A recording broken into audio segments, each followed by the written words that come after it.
It turned out the family had something of a sordid past themselves, accused of filing false claims in the past, and so the jurors ultimately concluded that there wasn't enough proof to show that Michael Jackson had committed these crimes. He was acquitted, but as I said, he never really was the same. I mean, that trial, the whole world was watching. I mean, we've all been to these big media events, but there was nothing like this. It wasn't just the national media, it was the international media. And then there would be throngs of fans across from the courthouse, people who just loved Michael Jackson, and they would scream and yell, frankly, at the reporters as we would go into the courthouse because they didn't like some of the details that were being reported about the case. So it was just one of those kind of cultural phenomenons in many ways. And I forget the sort of sideshow that would happen outside the courtroom. There was a time when Michael Jackson said he had terrible back pain and didn't come to court one day. The judge, who just was the kind of judge who was just a very no-nonsense judge and didn't want any antics, told Tom Mesereau, "You better get your client here in an hour." And there was literally a countdown clock on cable, people wondering, is Michael Jackson going to make it to the courthouse or will he be held in contempt in court? And then lo and behold, he walked in his pajamas, which all happened live on television. And in fact, there was another occasion outside that courtroom, David, when, and a lot of people remember this video, I'm sure we're showing it, this was actually early in the case, before the trial, during the arraignment. There were so many fans that came to the courthouse hoping to get a glimpse of him that he hopped up onto the SUV and did a little dance, something that did not go over well with the judge in that case. So that trial will be as much a part of the Michael Jackson story as all of his other triumphs in music since he was a little boy.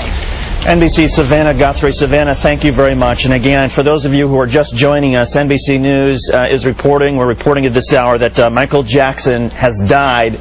Jackson apparently, well, it's unclear what the cause of death was, but a number of reports this afternoon that paramedics were summoned to Jackson's Holmby Hills house, where Jackson was unconscious and unresponsive. The paramedics performed CPR.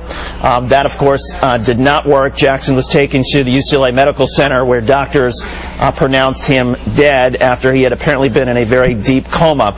Jackson's family members, his father Joe, and there's something of an estranged relationship between Michael Jackson and his father, but nonetheless, Joe Jackson told our NBC affiliate in Las Vegas this afternoon that he had been told that Jackson had been in cardiac arrest or had suffered some type of heart attack.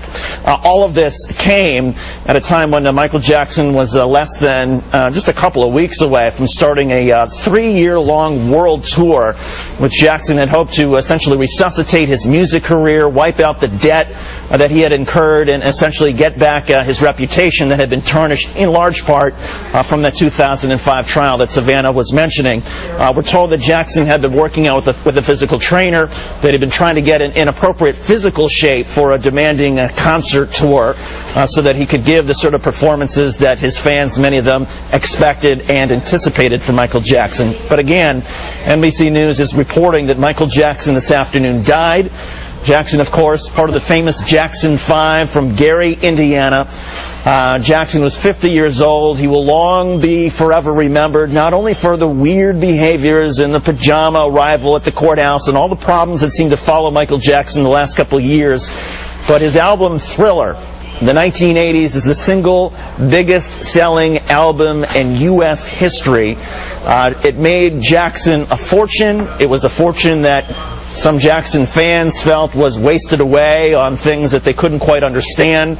There were episodes, of course, throughout the years with Michael Jackson that just seemed so strange, but as strange as Michael Jackson was, and you can see from some of his fans, he was a beloved figure in so many ways. It is just an amazing and incredible and shocking scene, I would suppose. It would be a good way to describe it, in Los Angeles now, outside the UCLA Medical Center, where throngs of reporters and bystanders have come to try to get the official confirmation, the official word from the hospital, even though we've already gotten it ourselves through our sources that Michael Jackson has died. NBC's Michael Oku is now live outside the UCLA Medical Center. And Michael, why don't you describe the scene? Well, David, you got that right. I mean, this is certainly a major scene here. If you weren't reading the reports either on the computer or watching television, you would certainly know just by passing through here that something very serious is happening. Choppers are buzzing overhead. Crowds are forming on the streets. We're talking about an area of some 4 large city blocks at least, and as far as I can see, There are people teeming on the sidewalks everywhere ttrying to get a look at what exactly is happening here. And of course, media vans have started arriving on the scene. Those familiar orange and yellow cones have been placed on the sidewalks, on the streets to redirect traffic. Again, obviously a major scene here at the UCLA Medical Center. What we know at this point, again, is NBC has confirmed that Michael Jackson, the legendary performer and singer, has in fact died. Other reports say that he died of cardiac arrest. What we can surmise at this point is that at some point around 12:30 this afternoon, according to reports, paramedics with the Los Angeles Fire Department arrived on the scene as a result. That is at his home. Just one moment, David, as more responders get here for perhaps other reasons. Again, at about 12:30 this afternoon, based on a 911 call that came from Michael Jackson's rented home in the Holmesby Hills section of Los Angeles, responders came to Michael Jackson, found that he had absolutely no pulse, worked to revive that pulse, and were unable to, at which point they rushed him here to the UCLA Medical Center, where we understand that he was declared dead here. Again, Michael Jackson was trying to relaunch his career. A major performer and singer, obviously, in the 1970s after having created his own solo career after the Jackson 5, and obviously had some very difficult times, some allegations of child sexual abuse.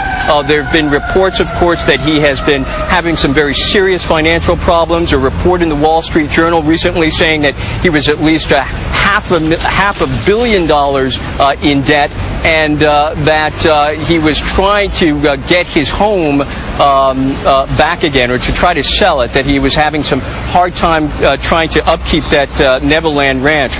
Was launching major concerts in Europe, was working overtime to do that. Now, of course, we understand that he's passed away. David? Michael Oku outside the UCLA Medical Center in Los Angeles. We're joined now on the phone by Mark Lester, who is the godfather of Michael Jackson's children, Prince and Paris. Mark, obviously, our sympathies, our condolences are with everybody in the Jackson family and everybody who's close to him. I wonder if you can just tell us what you heard today, what you know, your reaction.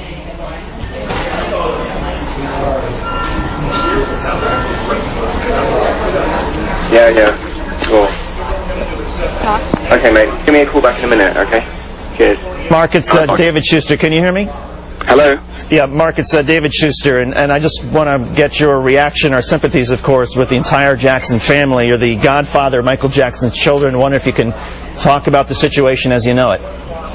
Well, we're just absolutely shocked, and we're absolutely devastated. We're just hoping and praying that these reports are unfounded, but I mean, it's so sad. We were with Michael just shortly, and he was in such good form, such good spirits, so positive. I'm just absolutely devastated about the whole thing. Mark, when was the last time that you saw Michael? You said that he was in good spirits. He seemed to be doing well. Well, we spent a lot of time when he was here in London. He was preparing and did a presentation at the O2 Arena, and he was in just such a high. He was focused, and he was just really looking forward to his concerts here in London. What was he like as a father? I mean,